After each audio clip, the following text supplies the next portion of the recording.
Sit back now, relax, let your mind unwind. I'm Andy Irons, and we're going to talk about backside tube riding.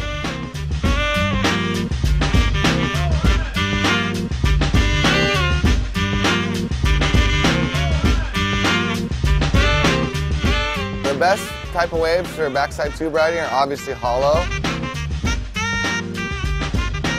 Depending on if it's deep water or shallow water. Deep water, the barrels are a little more almondy, so you might have to make yourself a little more tight. Almond barrels are a little easier because the foam ball doesn't, explode up the face as much.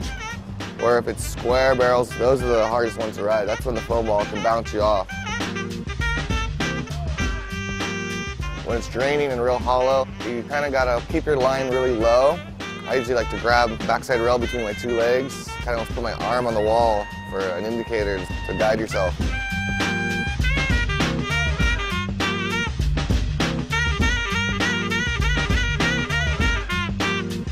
You don't want to set yourself too far out. I mean, back in the day, guys rode really long boards, so they're always, coming from a little farther out. Or these days, all the top guys, that's usually they're sitting inside on the reef, letting the wave come to them. When you set yourself up in that situation, you're usually under the lip. It makes it really late and extreme, but that's like the best feeling.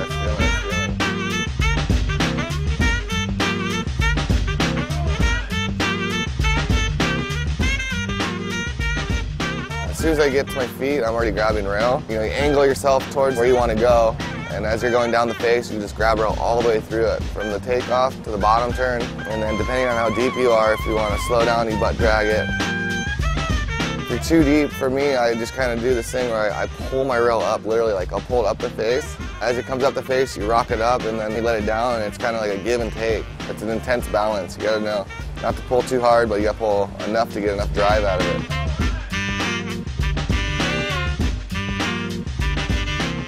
It's good to, once you get in the barrel, to really notice what's going on and adjust to the situation.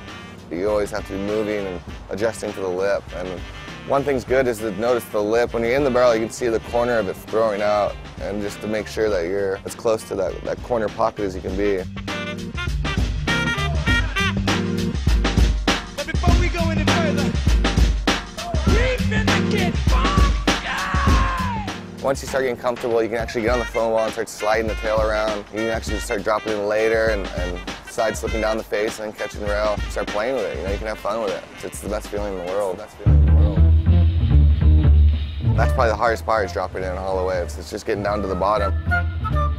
It's always good to take one extra stroke. In those situations where you're not sure, it's good to get down the wave. I see a lot of guys, they don't take that extra paddle and they end up just getting ejected. For me, best boards, nothing too long. I don't ride anything over 7.0. It's just because of the contour of the wave. The littler boards are a lot more maneuverable. You can get yourself out of scary situations a lot faster.